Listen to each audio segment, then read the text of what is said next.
Fany miaraba tombovavy sy tombolapa anaraka ny fandarana Solanga eto amin'ny pejy vaovao 24 sy tiaraka rehefa nambaratra amintsika amin'izao alina izao dia Iadza Ратsimbazafi no vahintsika. Miarabanao Iadza. Miarabanao tsara voajanahary ary miarabantsika rehetra koa izay manaraka ny fandarana Solanga. Ya, izay sy Iadza Ratsimbazafi ngamba moa dia fantatrareo fa mpiara-miasa tao amin'ny télévision malagasy ny tenako moa fa tsy otsony efa tsy amin'izany Iadza mbola ao fa hitaritako ny saina satria ity Solanga an'io ity Iadza dia iresahantsika mahakasika ny Papa François izay nodomandry moa zany ny fiteny ra Papa. Raha ohatra moa zany hoe fomba fitenitsika malagasy dia ataontsika hoe miamboho satria amin'ny mahafiloha mpanjakana azy eo ihany fa monarque koa izy. Ka eto amintsika eto Madagasikara ny monarque tsy ataontsika hoe mpanjaka fa monarque ny mety koa le teny frantsay dia ny monarque miamboho raha ohatra amin'ny fitenitsika malagasy. Ny antony anisany tena hitaritako ny saintsika 7 taona lasa zay Iadza za mbola tao amin'ny TVM raiky amby folo taona lasa zay tamin'ny 2014 dia anisany nahita ny Papa ianao rehefa nangataka tao amiko ianao tamin'izany hoe zany dia satria canonisation Jean-Paul II sy Jean 23 dia nandeha nareo nahita imaso azy ianao fihetsepo ny Iadza nahita maso azy mihitsy sady 5 sy 9 ary 7 avril ohatran'izao tamin'iny fotoana iny nanaovana ny canonisation fanandratana olo-maso ny Papa Jean Paul faharoa sy ny Papa Jean 23 tamin'io nahitako ny Papa voalohany tsy tamin'ilay 5 fa taloha kely satria tonga taloha kely zay tany Roma dia nahita azy ao anatina Fiat 100 zany hoe fiara faran'izay tsotra tsara le fiara koa lay fahatsoran'ny Papa mihitsy mandeha Fiat izy ary mivezivezy ao an-tanànan'ny Roma teo an-tanànan'ny Roma fa tsy ao Vatican tsy ao Vatican moa zany ao anatin'ny tanànan'ny Roma fa izy évêque-ny Roma amin'ny maha évêque-ny Roma azy dia io ny fiadidiany dia mivezivezy izy dia tsy lavitra kely ny Vatican taty amin'ny Château Saint-Ange eo ataontsika eo amin'ny 300 metatra mialan'ny Vatican teo nahitana azy tao anatina Fiat tsy napoizina fa dia hoe iny mandalo dia iny ny Papa dia 2019 Papa tonga taty dia tsy nahita azy Iadza fa teo amin'ny télévision aho satria nanao fandarana manokana nandritra ny 3 andro dia tsy afaka nahitany Papa tany amin'ny izay toerana notsidihany fa nanao iny izy nanao fandarana fa rehefa nodindray izy dia mba lasa zay nandeha teny Ivato niaraka tamin'ny vahoaka marobe nanatitra azy sady nikopakopa tany. Iadza ianao dia mpahay tantara ary manokana amin'ny tantara ny fiangonana katolika sotr'izany. Inona no nampiavaka ny Papa François? Ny mampiavaka ny Papa François aloha dia voalohany angambany hoe Papa Amerikanina. Izay vao nisy Papa Amerikanina tao anatin'ny tantaran'ny fiangonana katolika. Izay koa vao nisy Papa taty amin'ny hoe ila bolantany itsimo na ny hémisphère sud. Izay anankiray. Faharoa manaraka an'izay izay koa vao nisy Papa Jésuita. Fa hatramin'izay ny Papa dia congrégation maro fa ny Jésuita izy ny voalohany. Ary ny tena anisany hoe mampiavaka azy koa dia ilay efa niresahako teo izy tao anaty Fiat iny tena hoe ny tena mampiavaka ny Papa François dia ilay fahatsorana. Tsotra izy satria inona moa ilay fahatsorana? Izy naka ny anarany hoe François Jorge Mario Bergoglio ny anarany avy any Argentine izy cardinal tany fa rehefa lasa Papa izy dia nanaka ny anarana hoe François eo amin'ny tantaran'ny fiangonana katolika dia François d'Assise na masinda François d'Assise moa zany satria misy hoe olo masina amin'ny katolika dia ny anaran'ny François d'Assise no nalainy satria François d'Assise dia olona hoe zanaka mpanan-karena zanaka mpanefoefo fa ny safidy ny hahantra nandany hareny izao tontolo izao nefa ny ray aman-dreniny dia tena nampiadana azy tao Assise tena hoe tsy nandaniana vona aman-karena mihitsy satria efoefo be ny rainy fa niova fo izy lasa religieuse dia ny safidy hahantra ary naniny izy dia nanavao niezaka nanavao ny église dia ohatran'izay koa Papa François. Iny Papa François tsy mpanan-karena ny ray aman-dreniny akory? Tsy mpanan-karena ny ray aman-dreniny aloha fa izy indray dia zanaka mpifindramonina satria ny rainy italianina dia tamin'ny tany amin'ny taona 1700 tao anatin'ny fasisma tany Italia ry Mussolini sy Hitler tamin'ny fotoana andro tsy nitsitsy hoan'izay olona manotra fa somary nanao didijadona izay izy dia anisan'ny mpanotra angamba ny rainy Monsieur Bergoglio rainy George Mario Bergoglio dia lasa izy nitsoaka ny Argentine. Ny zavatra nanamarika ny fitsoahany io indray dia izao tany Gênes izy nisaika hoe handray sambo fa ny hemotra ny diany dikananjo ilay sambo saika nandehanany rendrika tany an-dranomasina any maty daholo le olona maty daholo angamba kevitra ny maty daholo mety misy tsirairay angamba mety mba hoe avitra dia rehefa taorin'izay izy lasa izy nakany Argentine ihany tonga tany Argentine izy dia tany niteraka i Jorge Mario Bergoglio na George moa zany raha miteny frantsay dia teraka tany izy dia rehefa taty aorina voafidy ho papany i George Mario Bergoglio i cardinal George dia tena nitsinjoviny manokana ilay mpifindramona sy mpitsomponenana satria misy ifandraisany amin'ny tantarany mihitsy raha tenany manokana mihitsy satria mandeha ny 𝗙𝗓𝗙𝗔𝗓 izy 𝗙𝗓𝗙𝗔𝗓 no nitsidiny voalohany rehefa rehefa voidofy papa izy ngamba efa bolana taorinina voafidy azy lasa izy nakany 𝗙𝗓𝗙𝗔𝗓 any Italie 𝗙𝗓𝗙𝗔𝗓 nosy kely italiana izy io any amin'ny ranomasina Mediterranée ao daholo no fidiran'ilay mpitsomponenana avy aty Afrika be dia be ny rendrika dia mahita an'ireo olona rendrika ireo izy dia mahatsiaro ny ray hoe saika rendrika tamin'ny sambo ane ny raiko raha ohatra ka tsy nemotra ny diany izany hoe iza saika tsy nisy zay misy ny teny François hoe zany tsy tokony nisy raha ohatra nisy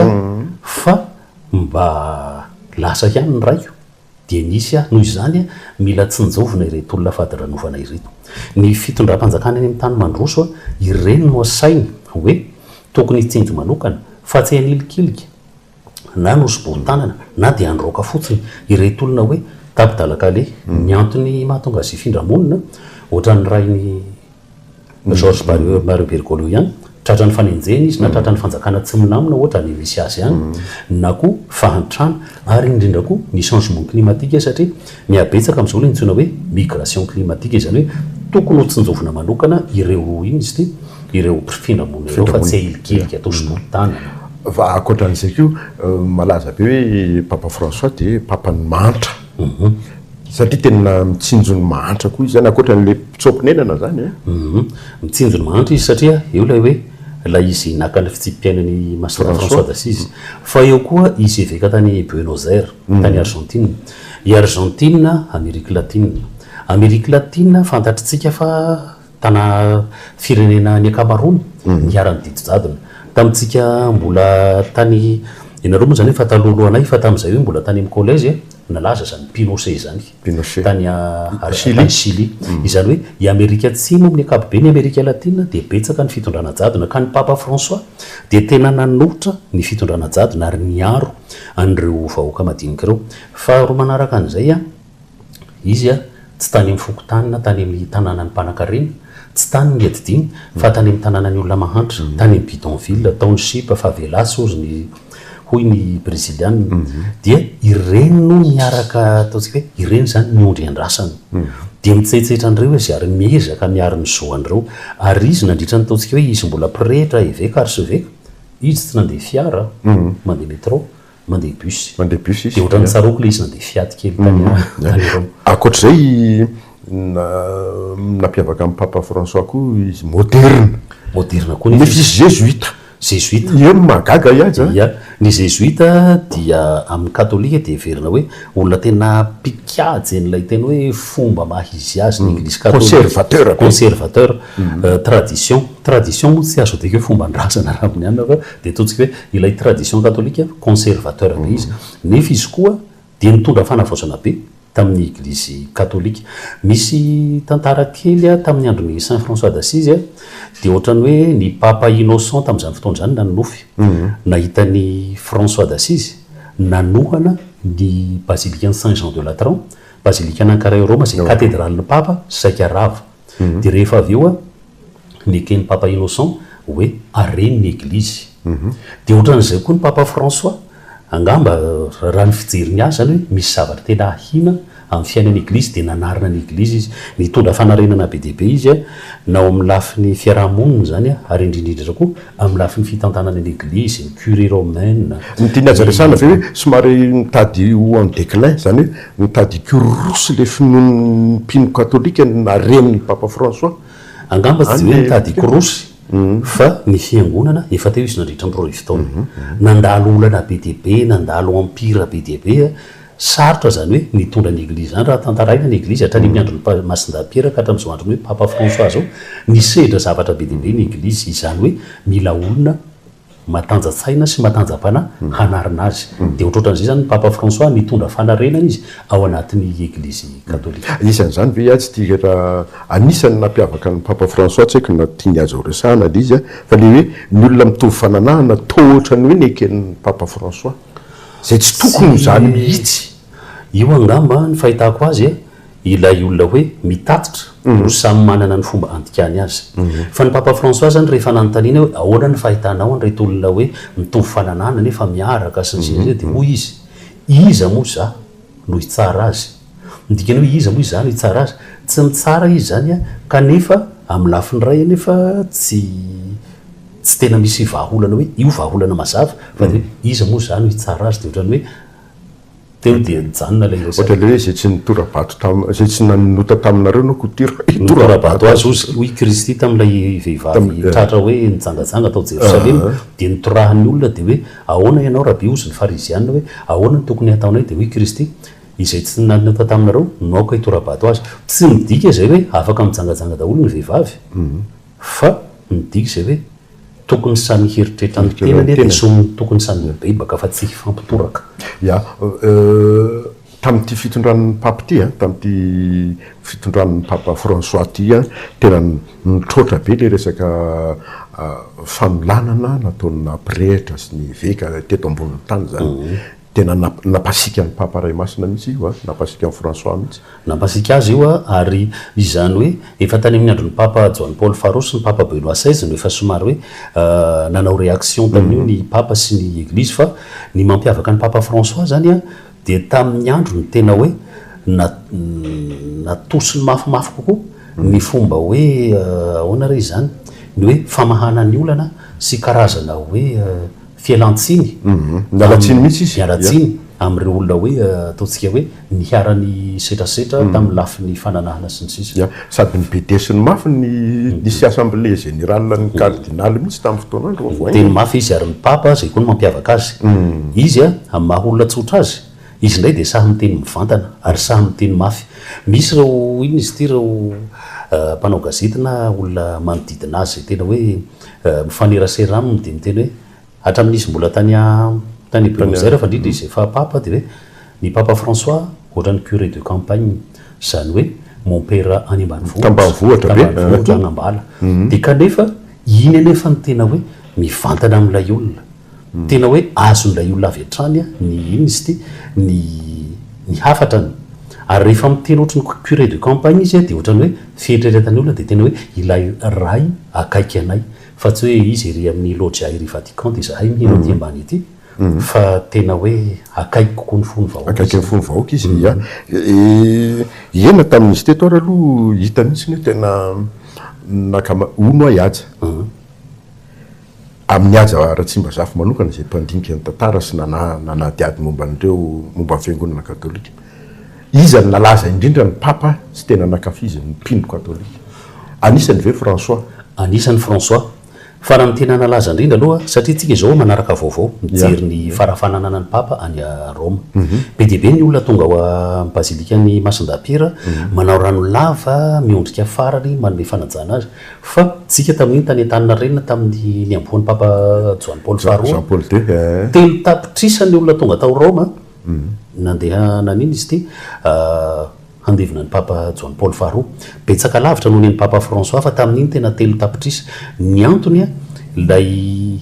John Paul Faroa le hoe papa voalohany tany amin'ny tany communiste zany hoe samy manana ny maha izy azy reo papa ireo fa angamba ny tombony amin'ny John Paul Faroa koa ny papa John Paul Faroa dia ity ny papa John Paul Faroa 720 taona no voafidy ho papa 420 taona isa 520 taona ny ambo zany hoe tao anatin'ny 20 taona izy no papa ny papa François 770 taona izany hoe manana tombony 720 taona ny papa John Paul Faroa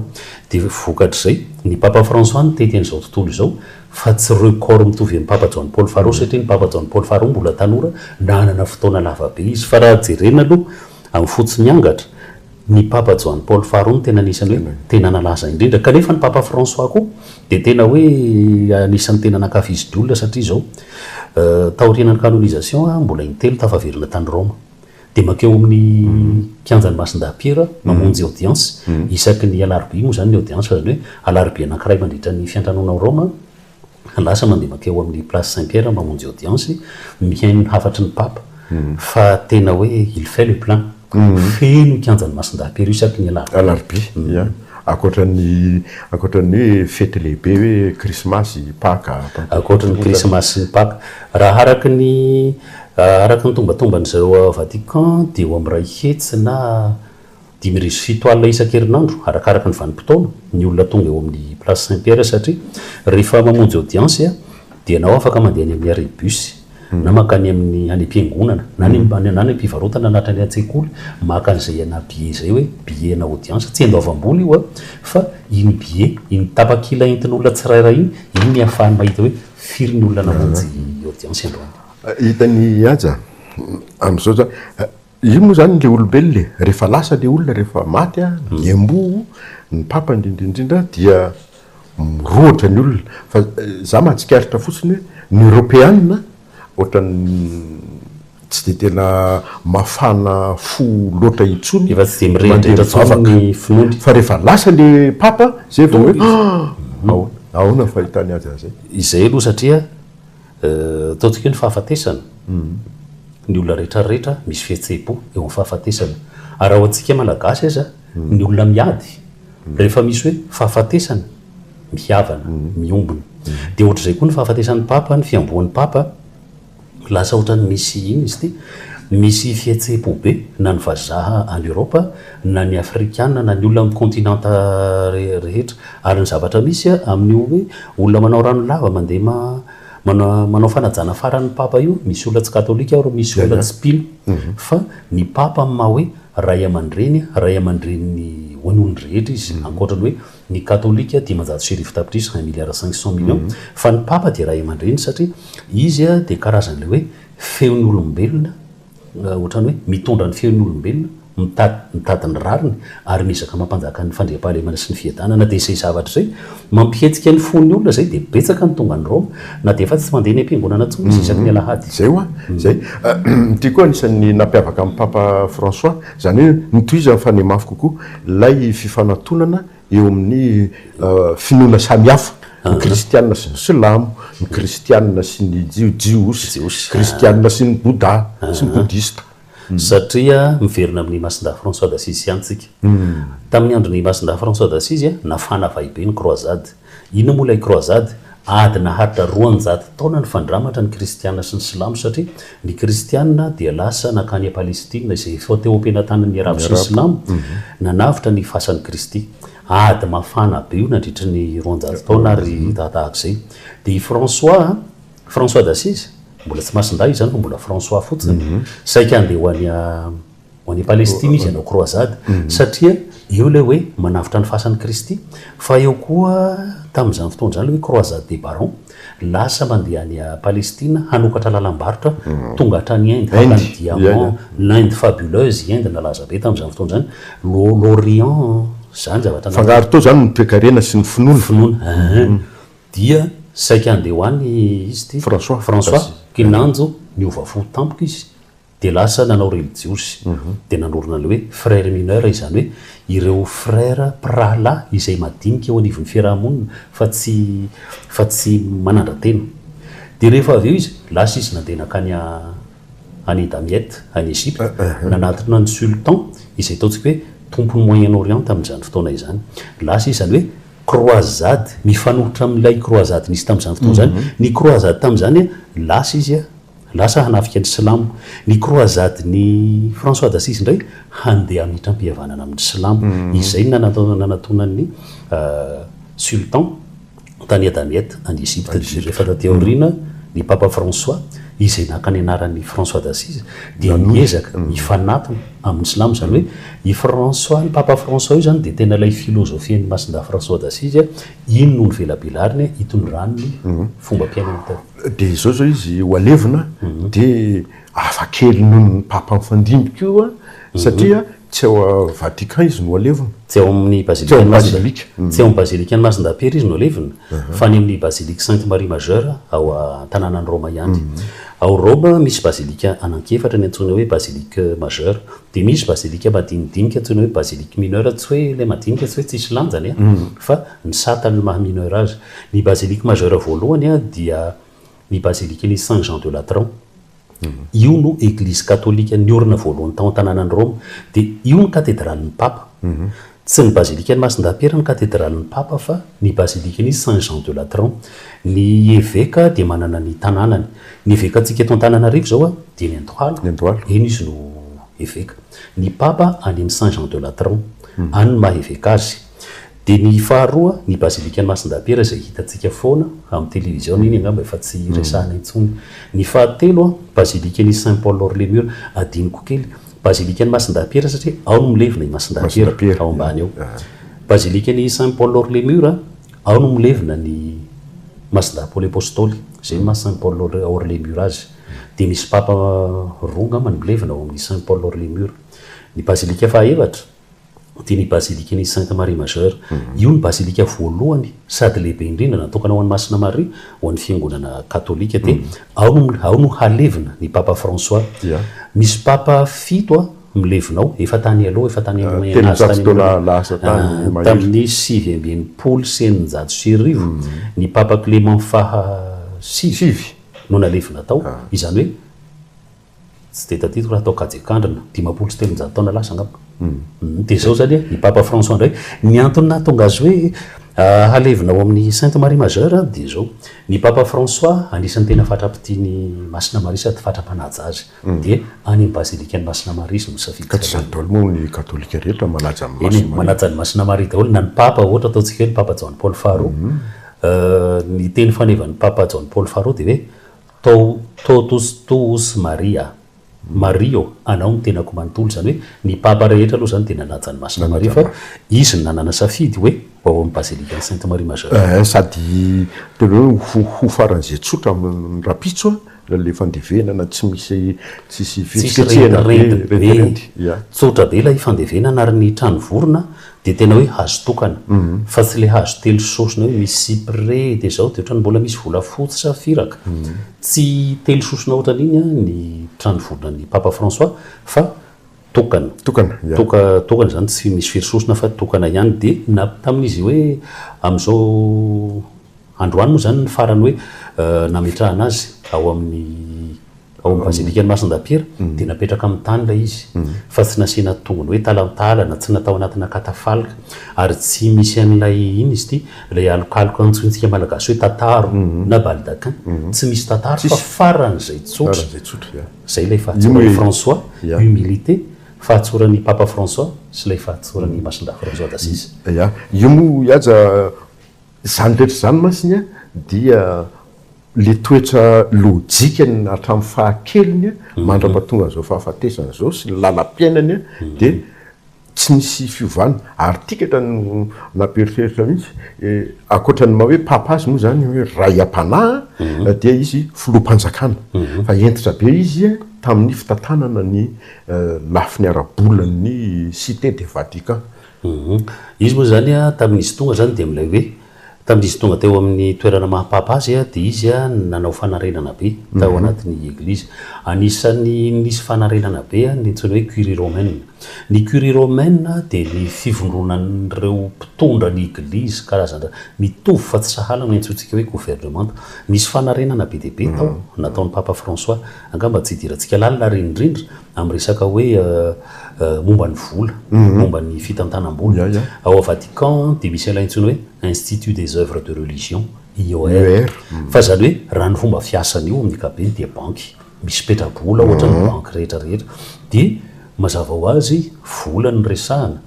Marina fa miteny ny empereur Vespasien tany amin'ny taona 700 taorian'ny Kristy hoe pecuniam non olet, ny vola tsisy fofony. Nefa na izany tsy zany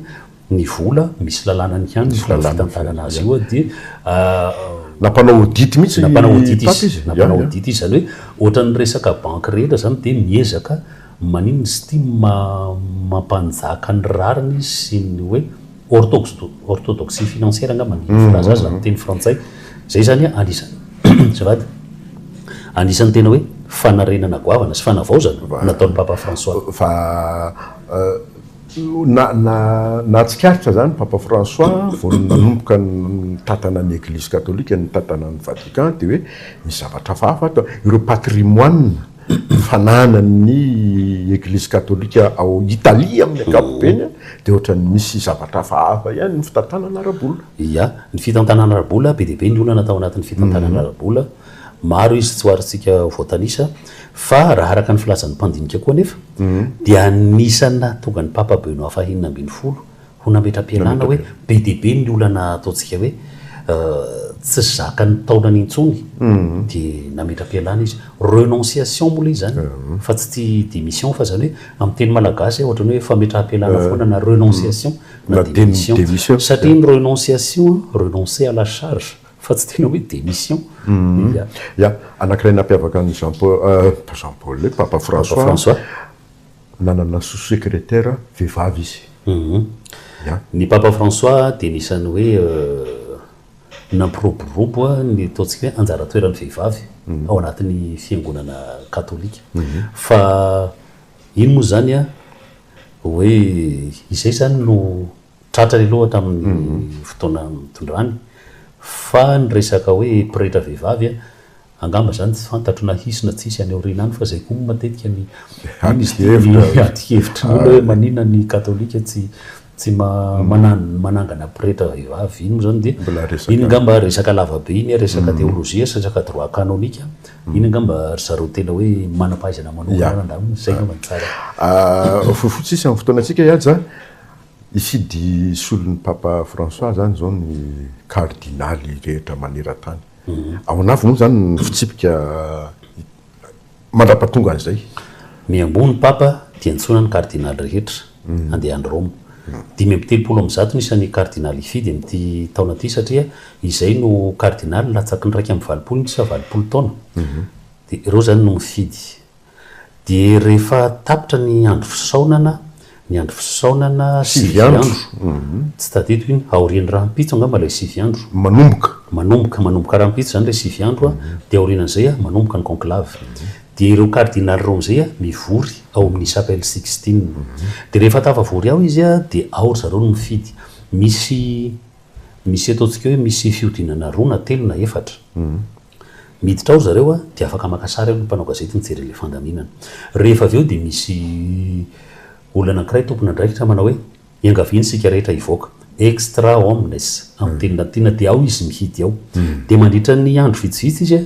dia mifidy zany hoe ireo papa ireo koa zany ireo ana cardinaly ireo zafady samy manome programme samy mikabary eny ambony pilipitra manao propagandy karazana manao propagandy fa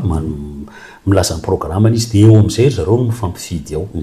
dia afaka vita ny fiodinana voalohany mbola tsisy lany dia setroka mainty ny mivoaka ary amin'ny laforo amin'ny cheminée ny chapelle Sixtine tonga ny faharoa mbola tsy lany setroka mainty lany ny papa setroka fotsy amin'izay no mivoaka dia iny lay niteteka ny olo mikianjany masin-dapiero hoe nahazo papa vaovao isika fa izy ary ilay olona habemoso papa nous avons un pape dia mandritra ny eo amin'ny conclave indray